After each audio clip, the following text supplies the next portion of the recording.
Well, hello. I was going to welcome you, but that might be just a bit presumptuous. Let me say hello right now, and as we get to know each other just a little bit better, we'll go ahead and work our way into a nice warm hello. But for now, screw it. Let me just say hello and welcome and hello, like we're old friends, guys. It's your old buddy Danny Deals, and again, I know what you're saying. I don't have an old buddy Danny Deals. You do now, friend.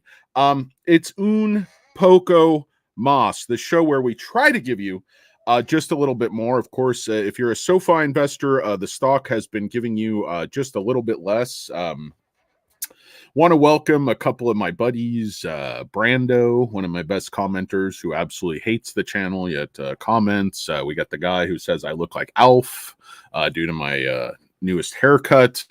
All my buddies out there, all my detractors, but I think it's all in good fun, guys. And of course, I welcome the Bears. I think I watched Tanner's video yesterday, his live stream, kind of going over that Andrew Cuomo looking nostril, Tom Gugliotta, Lenny and Squiggy dude, who I believe is a professional square dancer. And in his off time, he does analysis of stocks. But I just found that analysis horrible, just cherry picking different weird data points that didn't really have anything to do with each other, didn't really paint an accurate picture of the SoFi stock. But hey, that's just one man's opinion. And a sort of dim-witted, uninformed, portly man at that. So take it for what it's worth, guys. Let me put my head down in the corner, guys. It's, Tuesday, June 20th. Market was closed yesterday. In fact, let's see. We have about an hour and a half left in the trading day, so it's around 11:30 out here. Topper time check. Volume has been pretty moderate again. 22 million shares. I didn't even bother to check the live short interest, but of course, Jeremy Rochelle dumping a ton of shares. The chief technology officer of SoFi. I know there's a lot going on behind the scenes. I'm one of these people that it's kind of a, dichotomy, a Twinkie, a riddle wrapped in a Twinkie. I preach patience. I preach being long-term, yet I'm just a giant, whiny Karen. So, that's my cross to bear, and I'll live with that. But welcome and hello, guys. Hello and welcome. I see Matt Flo. I see Shadow Kissed, Heirloom Cedar, Bobby Joe. What's up, Bobby Joe? Welcome and hello. I'd like to thank Not a Lurker J Money, producer extraordinaire, for moderating the show. I know he's, I don't know if Alberto's here, but if he is, I'd like to thank Alberto as well. Richard Vaughn is back. How you doing, Richard? Good to see you. Francois Marshall is here. Welcome and hello. Francois, and I don't know who else is here, guys. A few other people. Heirloom Cedar. I'm not drinking coffee, Heirloom Cedar. This is in my SoFi Stadium souvenir cup. This is good old-fashioned tap water. Filtered tap water, but tap water nonetheless. Hello and welcome.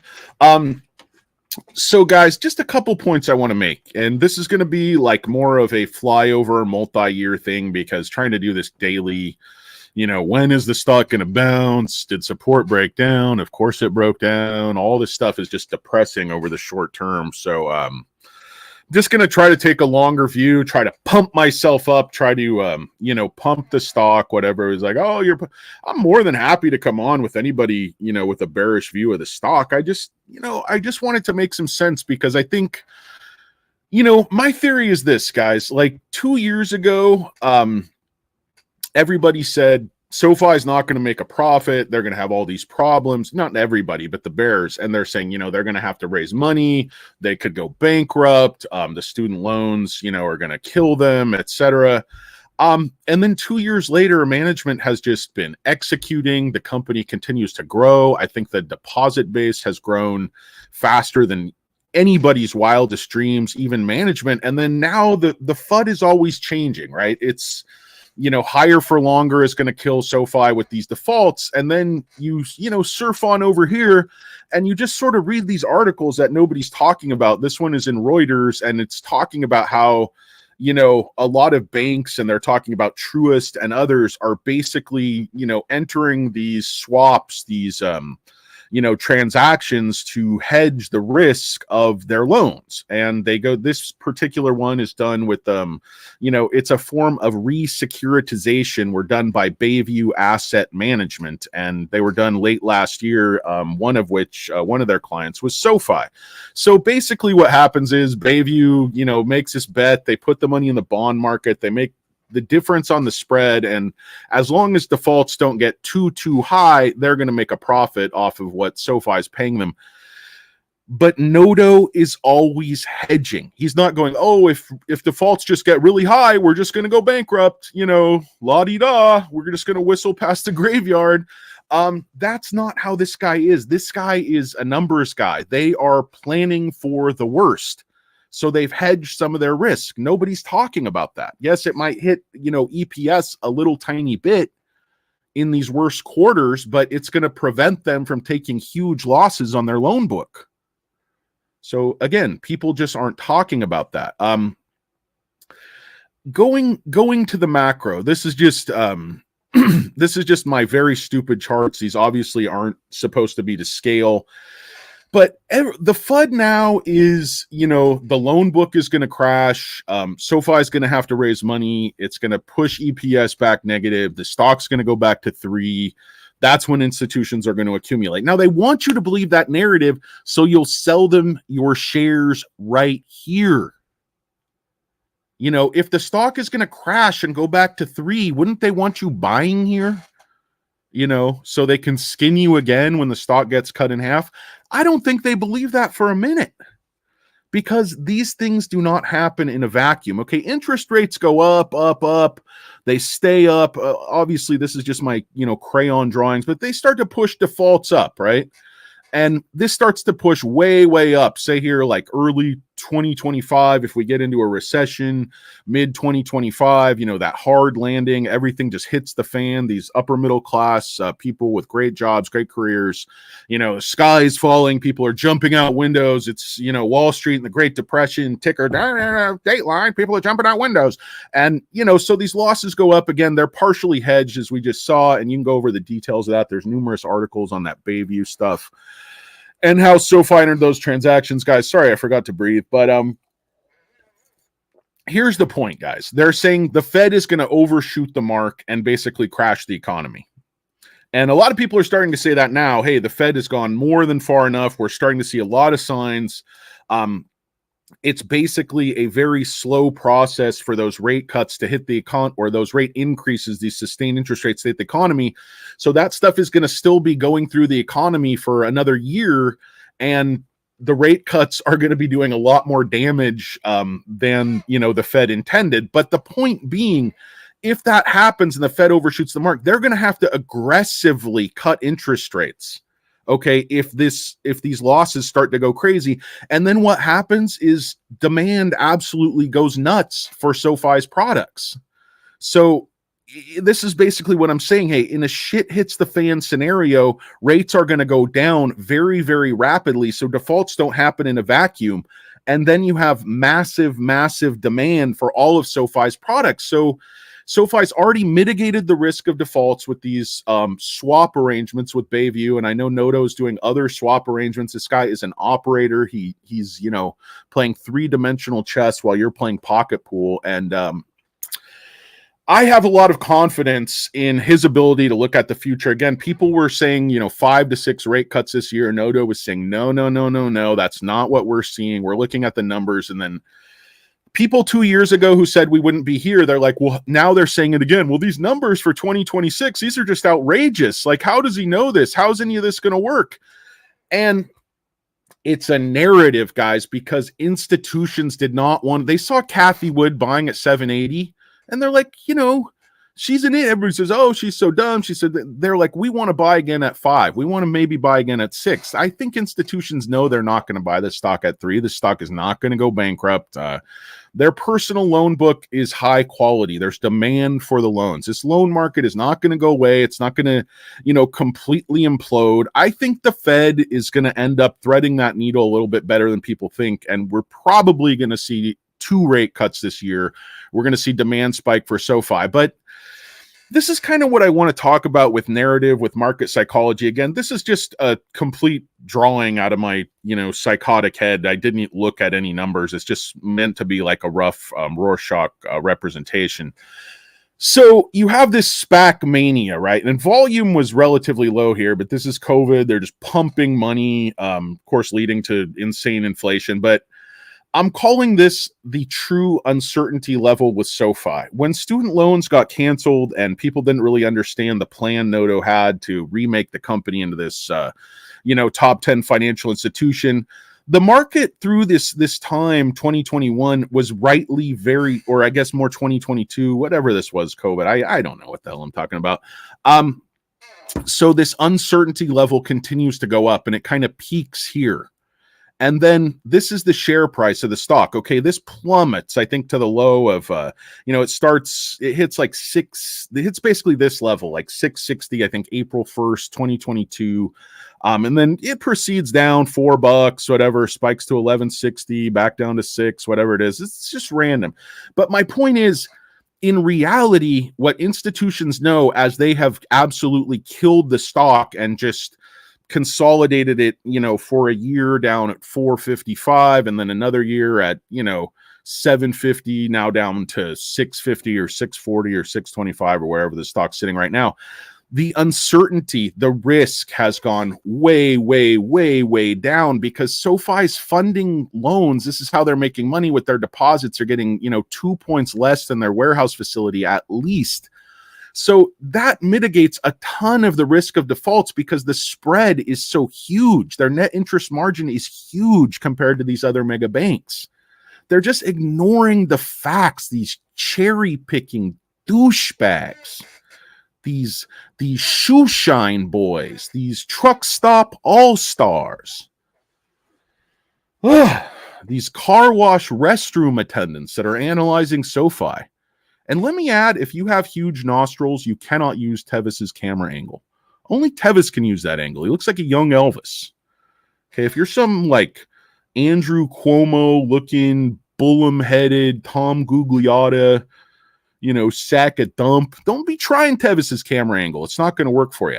But here's the point, guys. Retarders were buying up here, and retarders were buying the hype. Retarders were buying the fear. And then what happens? Now they just grind you through a mill. They just grind up your bones for flour to make their bread. Like institutions are like, okay, we got these retarders right where we want them. We got them at a high cost basis. They're psychologically weak. They have mommy issues. They have daddy issues. They have bills to pay. We know when they have to pay taxes. We hit them once a month. We hit them with it. So this is where smart money wants to accumulate. When the share price and the risk, the uncertainty level are both as low as possible. And this, when that wedge it's actually overshot the wedge and broken down a bit, if I'm honest.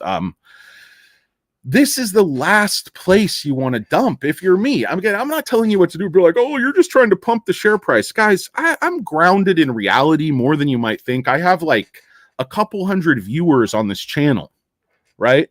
So it's like you might see my video get 1,000 views, which is nothing. And then there's psychopaths who watch it like 2, 3, 4 times. So there's really like 300 unique viewers, probably 295 of which are broke. The only people on this channel with any money is like Matt Flo and Klaus. Maybe Richard Vaughn has a couple of nickels to rub together. I mean, we know Birdie's making millions of dollars selling, not Birdie, Alberto is making millions of dollars selling options. And what's the dude's name? My covered call king, Jimmy Superfly Snuka. I forgot his name right now. The king of Wall Street or whatever it is. One of our buddies here. But anyway, so it's like this is on script because they had a reason to doubt the stock. The SoFi's existence was in extreme doubt during the pandemic, and this has just been de-risked and de-risked and de-risked by all the deposits. They have plenty of cash on hand. They have warehouse facilities. They don't need to go back to the market and do a huge dilutive event. I mean, if things hit the fan to that level, there's going to be companies in much, much bigger trouble than SoFi. And SoFi is going to weather the storm. The management is very, very good. They've proven themselves to be resilient. So returners come in here, and this is all just about capitulation. This, and people who want to cry, if you look at the fintech ETFs or whatever, SoFi is, it's been hit a little bit harder. The slopes are, more extreme on the chart, but overall, it's basically followed the sector. It's been in a lot of trouble. Yeah, Firm made a run, Robinhood made a run. You could say we're due, but that's like the psychopath who keeps putting money into the slot machine. Like, we're due. No, nope. Sorry. That doesn't change, future events or whatever. But statistics are what they are. Each spin is a new spin. But I firmly believe that because SoFi management has shown they can execute over the last 2 years from here to here during this consolidation, SoFi has grown membership, grown deposits, they've become profitable, huge increase in EBITDA, and this has been under some very, very challenging conditions. What do you think's going to happen when, you get those rate cuts and the demand for SoFi's products absolutely explodes? And I was talking about in a previous video, the guidance does not include business banking. SoFi is hiring the people, from the regulatory agencies to get business banking done. When they announce business banking, and I think they're going to focus on small businesses, more small business lending, I think that's going to lead to a whole secondary wheel. If you haven't watched my other videos, don't go back and watch them. It's not really worth the trouble. It's a bunch of bullshit. So I'm kind of giving you the gist of it right here. So trust me, it'll suffice. It's like a Cliff's Notes. When the original book was just a bunch of bullshit, and it's only like if you have a big pile of bullshit, you get a small pile of bullshit, still smells. Anyway, guys, welcome and hello. Welcome and hello to all my viewers. Oh, thanks for joining us. We have a live studio audience in the house. Oh, this is so exciting. I didn't know Tevis was going to be here. That's a no-brainer. Oh, no, that's not Tevis. That's my corporate jargon sound effect. I feel like there's a disconnect. What would be the key learnings here? I don't know. Anyway, guys, we miss Tevis. He brings an intellectual bent that this channel much needs. But I was commenting to Tanner, I was like, Tevis came on Un Poco Mas, and his career is absolutely exploding. He's young, he's good looking, he's Canadian, he's backpacking through Europe. Let that be a lesson to you, Tanner. You gotta get you on Un Poco Mas. Your channel will blow up too. No, I'm just messing around, but I like both those guys. Tanner did a really good video because it's like he's pushing back on the bear case, but he does like a good-natured, smiling way. But he's really like he's laughing. He's like incredulous. He's like this data you're pulling out of your ass is like doesn't make any sense. But I'm a nice guy, but you're an asshole. Anyway, Un Poco Mas, Heirloom Cedar, Francois. I said hello and welcome to some of you guys. C-Bar Engineering, CMB Chang, all of your personalities are here. Shadow Kist is here. Freddie Lafitte and his band with a beat coming live and direct from Mayberry. Higinio, I'm bad with names. You were another guy, weren't you? Mr. Morales. Can I just call you Mr. Morales? It's a lot easier for me. And my P brain, my Spanish is not what it once was, and it never was all that much. But so guys, like, this is the psychology of the market. Sometimes they hold stocks down forever and ever. 2 years is not really that long when you consider what this company was doing here on this timeline. Okay, Galileo, okay, Technesis, integrating all that with each other and within SoFi. They bring the SoFi customers onto the platform. During this time, they're selling hard. They're trying to get rid of the small, unprofitable Galileo clients. They're regrouping. They're doing a transition through 2022, 2023. They're going after big clients. You have, RFPs coming here. You have POCs here. And guys, this is so critical. I wish everyone would go back and read the transcript of Chris Lapointe at Mizuho just the other day. I mean, he gave a much more detailed look inside the tech customer base that they're onboarding right now than we've heard from the company, at least that I've ever heard before. So very, very critical information coming out. And he's basically like, this is ramping now. These customers are coming on board now. So it's it's one of these things where this uncertainty is a myth. It's a narrative they create because they want to own this company. Wall Street wants to own this company. Institutions want to own the company. So, you know, I'm sorry, guys. I've got bills and all kinds of stuff coming in across the old hotline here. The old bat phone or the fat phone. Oh, that just writes itself, you turds, you scamps, you ne'er-do-wells. Let me go over some of your comments because I'm running out of things to say. But I'm telling you, the true uncertainty level as institutions view this company is getting lower and lower and lower by the day. And the media wants you to believe it's getting higher and higher and higher. So, you know, this is the time they're going to accumulate. They're going to accumulate as low as possible. And they're going to do so at your expense. Oh, because you're a huge emotional Karen and a big turd. Shadow Kissed is 95. Well, that's the new 47, I believe. Yeah, your SoFi shares are rats in a cage. Mike Hill, Klaus. The way these shorts are working this stock, it may not be. Yeah, I mean, Klaus, it is. I don't know when they're going to let go, if ever, to be honest with you. Yeah, it's Tom Ludlow. You got the right idea. Sell options, collect premium, and just rinse and repeat. As long as they, keep pushing the thing down and sideways. Guys, this is not like some big, huge, crazy mystery here. I mean, this is really a consistent upper bound of the stock, this resistance line. And again, people are freaking out. They just pushed it from, 710 down to 630. I mean, even just in May, it went from 787 to 661 in 2 days. It's a much bigger drop. And then here, back in March, you see it go from 907 to 730 in 2 days. I mean, here you see it 941 to 782 in 2 days. So it's like 6 drops in the last 6 months.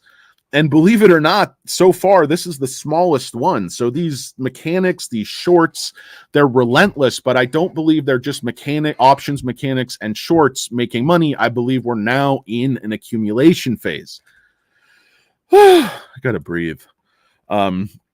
I think a lot of my theories are informed by lack of sleep, a lack of oxygen getting to my brain, just a general lack of intellect and cognitive ability. I blame my parents. Papa Noto, it's all your fault. You didn't sing to me. You didn't play violin to me. You didn't do any of those things. You just were out building companies, working for the NFL, starring off Broadway in the brilliant Michael Dukakis story. Again, when you rode in on that tank in that leather helmet, brought a tear to my eye. And Mama's, of course, we had to pay for our own tickets. Nothing at will call for us, Papa Noto. But your portrayal of Michael Dukakis is still will go down in the annals of off Broadway history, guys. Everybody wants to get paid. Story of my life. Where's my check? Where's my check? Hey, I did a bunch of work. I want to get paid. Yeah. I know. Everybody wants to get paid. Better write those checks. Anyway, guys, this sound effect maker is but you can see it, guys, just since 60s, there's only been 2 days of really heavy short volume in like the last 10, 11 trading days. So those other days they're accumulating. And it's not super complicated. If you look at it, be like, well, there's no high frequency trading. Like they can't just push the stock down. I mean, guys, it doesn't even take that many shares. They fix the price. They push it down in a few candles. And then most of the candles are actually green. If you start to take a look at the chart, you'll see big red candle push down and then 4 or 5 green candles. I mean, this is a little bit of red here. But I believe this is accumulation. They're trying to accumulate as low as possible. They're trying to rickroll people out of their shares down here at 630. Is this a $6.30 stock? I mean, the analysts that have really sat down, looked at the books, talked to management, took a look at this whole accounting scandal thing, they're just not buying it. And if those losses were going to hit SoFi harder, again, That's why SoFi entered into this transaction with Bayview Asset Management late last year to mitigate the risk in their loan book. And just nobody's acknowledging that. They're like, if the loans go bad, SoFi is just going to get absolutely killed. You think Nodo's not planning for that? Nodo is the one who knocks. Nodo is the one who knocks. Nodo is Walter White. Okay, Hank just put it together. He's like, you would be very, very careful. He's like, and he's just angry. You know, he's just angry. His Jeep getting shot up by those twins. No, Hank, Agent Schrader, amazing performance. I'm a big Breaking Bad fan, if you can't tell. Anyway, guys, welcome and hello. I guess I was supposed to be talking about SoFi. Hello and welcome. I can't believe there's 80 people watching this massive, massive turd. Thank you for watching. Do not like and sub, whatever an autolurker tells you. Yeah, Klaus has got the same idea as Tom Ludlow. Probably a couple of intelligent folks. Of course, you have Klaus in his Matrix sunglasses looking like a retired IndyCar driver, probably gallivanting around, racetracks and golf courses, sort of chasing Anthony Noto in a windbreaker with an attractive misses. And then you have Tom Ludlow here looking stern, looking like perhaps a former wrestler, maybe some guy who does, finance during the day and then doing like jujitsu or MMA because he's just got some angst inside. He can't get out without breaking some poor Claude's shoulder. Tom Ludlow, how dare you? No, seriously, we have no idea who Tom Ludlow is. Thank you for watching. I like to make up little backstories for some of my viewers, Tom. Don't read anything into it. It's nothing personal, buddy, especially if you know martial arts. Danny Deals is a lover, not a fighter, so take that elsewhere. I think C-Bar Engineering, Alyssa could probably kick the hell out of you, so talk to her. No, she said she's not a black belt. It's just she's just an engineer, folks. Anyway, these shorts, yeah. So, I don't know what the hell. Mazda Miata Corvette is here, but I don't want to continue. Yeah, I mean that's the thing with a falling knife, Miata. I mean, this thing is depreciating faster than Pontiac Aztec. It's like, yeah, when do you come in? I was buying, at 680, buying again at 647, and now it's lower than that. So am I going to kick myself? No, I feel like I got good entry points there. They could push it down. They could push it down more. You can't call the bottoms. That's called timing the market, guys. It's just not possible. I know we try to get as close as we can. We try to pick good entry points. We try not to buy the highs. We try not to chase. We try not to, go after FOMO. We try not to sell, panic sell. But, sometimes we chase. Sometimes emotion comes into it. But it's just a lesson. You got to do better. Be better. As far as SoFi stock, 13 likes. Big deal. 13 likes. What a lucky number. Chris is here. Working my way towards broke owner. Yeah, we're all working on absolutely going bankrupt here, Chris. It's not a fun thing, but guys, again, this stock has made massive moves up, 110% in a month, 80% in a month, most recently 60% in just a couple weeks. So if you believe that management is going to continue to execute, you can't believe that this is a $6 stock, not growing like it's growing. They're telling you, LaPointe is telling you, tech is about to explode. Let's really drill down on this. This guy was just talking at Mizuho, and he's saying, we have a number of customers, all different kinds of customers, different sizes of customers, where revenue is just starting to come online. We're going to have even more next year. Listen to what the man is saying. People are like, oh, I don't trust management. You can never trust management. If you are trying to make stock options print in 2026 and 2027, what good does it do you to lie about your results in 2025, knowing that you're going to crash your stock and your options aren't going to print?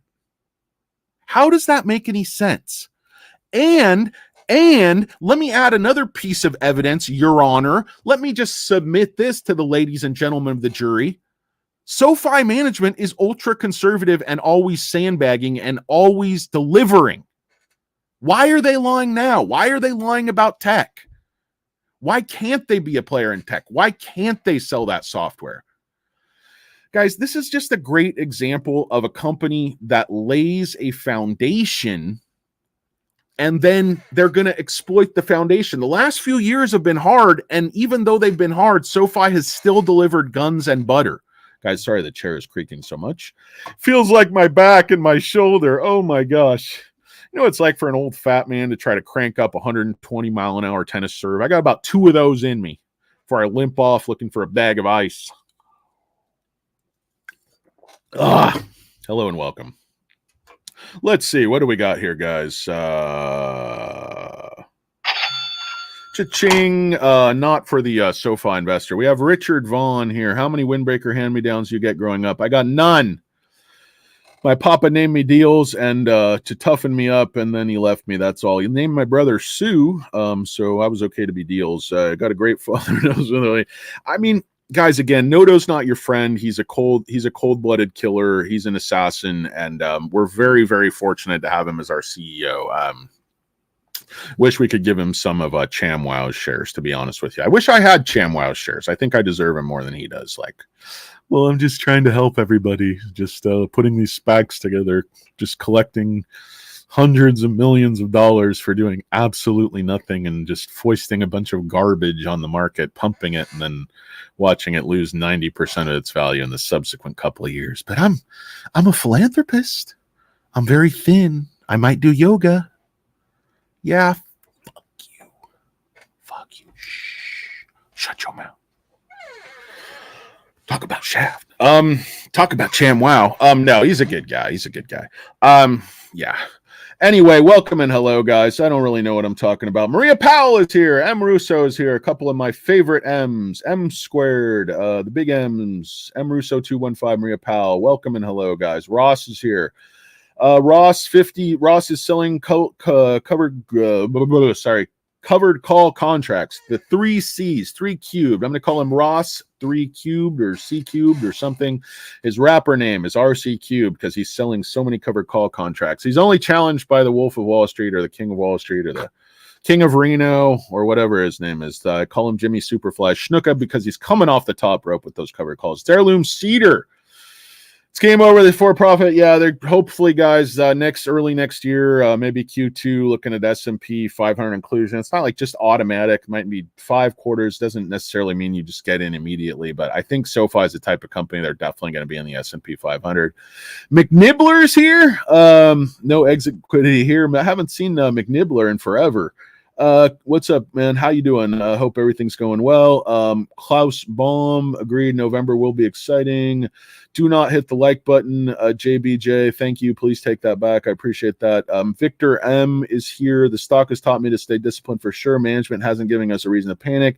They've navigated. Yeah, I mean, management has done everything they could do. And while management is doing well and the company fundamentals are going up, the share price is doing the exact opposite. Okay, that's basically what I'm trying to show in these stupid charts. The uncertainty is going away, the risk is going away, and the stock price continues to languish. And defaults and interest rates are going to, if they overshoot and create a bunch of defaults, interest rates are going to go way back down to zero. They're going to try to save things. The Fed keeps overshooting things. They make too much money. The bottom line is, guys, the debt, we're all fucked. I mean, the debt is totally out of control.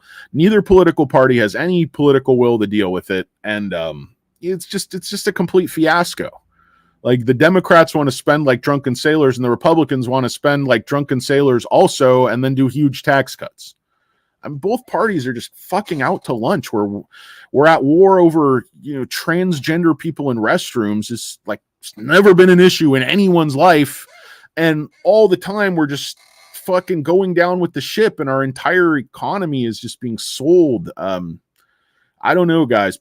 I don't know when people are going to wake up, but we're all fighting for these dollars. But every day, these things get more and more worthless. And, for the first time, I was noting the interest. Somebody was telling me, could have been somebody in a comment, but they're telling, the interest on the debt is now even greater than the defense spending, which is like over $1 trillion in its own right. And it's saying we're going to be over 56 trillion in debt very, very shortly. So, unless we get our fiscal house in order, this is all going to be for naught. Janet Yellen can mumble whatever she wants, but this is just not sustainable. As a percentage of GDP, it's like, yeah, it's great as a percentage of GDP, but it's fucking squeezing the debt market. It's driving up interest rates. It's making it harder and harder for the Fed to have any control over anything. We don't have a lot of good options, like print money, raise rates. Is like, you keep doing these things, but what you really need to do is for Congress to get fucking fiscal house in order and start taking some of the pain. Like, even when we have boom economies for 10 years, we don't pay anything off. The last time we ran a surplus was during Clinton administration, guys. Clinton. Do you know how long ago that was? I mean, it was ridiculous. And it was both parties coming together, cutting entitlement spending, cutting a bunch of stuff, some moderate tax increases, and they were actually paying down the debt. It sounds crazy, but they actually were like, doing their jobs, solving real problems. Oh, God. Now all we do is fight over fucking nonsense. Bunch of spoiled children. Anyway, that's the situation we find ourselves in. But hello and welcome, by the way. Oh, on a happier note, hello and welcome, and welcome and hello. So as you go down the slope of uncertainty, they're trying to create the opposite narrative, and retarders are capitulating. The more they grind this out, the more it consolidates at the lows. Retarders are capitulating. The more they get crazy with this chart. Why do you think this 6-month chart looks like this, with these crazy drops over and over again? And then, the green slopes are very moderate accumulation. Then just another crazy, it's a shock and awe campaign. They're trying to make retarders shit their depends and get out of the stock as they slowly accumulate. That's the only thing that makes sense. They're not trying to bankrupt the company. They're not trying to drive it to zero. They're not going to a 30-40% short on the company. They're keeping it right. They spike it to 20, goes down to 14, kind of keeping it right at 17. The shorts are just grinding out people for options premiums. They're not making a huge amount of money, but they're covering down here. I think they're covering, accumulating. What the hell do I know? Anyway, guys, that's really all I had for you. My stupid charts I drew. DNB picked up another 100 shares. Good on you, DNB. Don't hit the like button. White Feather. Who is Danny Deals? I am nobody. Just some, chunky stock monkey who likes to blah, blah, White Feather. Other than that, somebody was funny. Somebody in the comments, like, I'm new here, but I want to know, what are your qualifications and what are your degrees in? I'm like, economics and political science, way too long ago that I can't remember anything I studied. I studied a bunch of other stuff too. I started, pre-med. I have enough credits to get a philosophy degree. I studied all kinds of things, guys. History, a lot of history. But in terms of my qualifications, they are empty set. They are nil. Believe it or not, you don't need a PhD. This isn't community college. You don't need a PhD to be a U-turder. It's just coincidence that somebody like the esteemed Stock Mo used to teach as high as the high school level. Not necessarily high school itself, but at the high school level, which is very, very different. See, there's levels, there's stratas to this thing. It's like a tiramisu. Oh, fuck you guys. I hate you guys so much, but I think you're really going to like what I have for you. No, I'm not, Stockmo. No, I'm not. Anyway, welcome and hello. Who cares about paper losses? Just correct the premium. Tom Ledlow's got ice water in his veins. A death stare, and he's probably going to get you in a rear naked choke and make you say uncle. Are you tapping? Are you tapping? He's like, no, I can't tap. I'm unconscious, Tom. Let him go. Think you killed him. You killed 3 people this week, Tom. In the jujitsu, on the jujitsu mat. It's not cool. I know they signed a waiver, but you can't just be killing everybody. People have parents. They have families they're trying to take care of. I'm sorry. I'm sorry. Like of mice and men situation. Like, killed all the rabbits. Like, I'm sorry. No, Tom's sounds like a very intelligent guy. He's not like a Forrest Gump, rabbit killing, murderous jujitsu. God, what's wrong with my brain, guys? If anybody's a psychiatrist out there can diagnose any of my myriad of disorders, I would certainly appreciate it. Checking down in the comments basically makes me a super fan. Thanks, Mike Hill. Appreciate that, my good friend. Timothy Semple, always a pleasure to catch Danny live. Thanks a lot, Timothy. Appreciate you. It's Warren Tollison. Oh, good sir. And I've forgotten my monocle. Where are my manners? It's Warren Tollison. An Earl and an earlobe, which makes him an Elliot. They want to call me Reverend Blue Jeans, but I'm Warren Thomas. That's Reverend Blue Jeans. I don't know where that's from. That sounds familiar. I always listen to the Returd. Just focus. Yeah, Not a Lurker actually has a lot going on. He's very, very focused. And he's also focused on trying to book Tanner as well as Chris LaPointe and Anthony Nodo and Liz Young here on Un Poco Moss. So he's not only our booker, he's our producer, he's our moderator. He wears a lot of hats, which is quite appropriate considering the man shaves his head every hour on the hour with a straight razor. And there's absolutely no irritation. That's the steady hand you get with J Money Not a Lurker. How many? We already read that one. And then Richard Vaughn, Mustang Rider checking in from, I believe it's from Nashville. What's up, Nashville? How you doing, Mustang Rider? Yeah, we're at the bottom this week. Months up for July. We'll see, man. We'll see. Accumulating stock for 6 options plays. Warren Tollison, always working, always grinding, always working an angle. The other day, he was sawing off parking meters. He takes them home. It's a chisel, breaks them open, gets the quarters out. Today, he's accumulating for $6 options plays. So probably tomorrow, it's back to the parking meters. But right now, Sir Warren Tollison is little known fact. He was actually the third bassist for the band Wings, but he was replaced by Neil the Axe Shaw. No, I think he was one of the guys in Journey, but he's one of the married that weird blonde lady from the game show. I don't know what the fuck I'm talking about. I had a lot of weird plastic surgery, but I am not even sure if I'm talking about the right person. Klaus Hoodie, guys, I don't have time to read all this. Vincent Vandenberg, I'm down a shitload on SoFi stock. Yeah, I mean, guys, this is the swings. Remember, the stock was up near 30. Now it's down near 6. I think it's worth 12, 13. But my opinion doesn't matter. The market, votes with its wallet. But, it's Gavdas de Reina Rio Mayor. I'm rocking. Guess this is rocking when you're a middle-aged fat guy with, nothing really much to say. So I guess we'll satisfy for rocking. But like I said, guys, if you want your party not really to get started, but just to kind of be on a nice, even keel, make sure you get your security deposit back, you might want to hire DJ Patchy Drizzle because we come in with a whimper and we leave just the same, guys. If you want your party to be just kind of that elevator music vibe, it's DJ Patchy Drizzle for all your corporate luncheons, birthday parties, events. Even an anniversary or birthday party, if the lucky person is over 90 years of age, you can hire DJ Patchy Drizzle. We specialize in nursing homes, and we can do everything in a whisper. Anyway, guys, this show is idiotic, and so am I. Thanks for watching.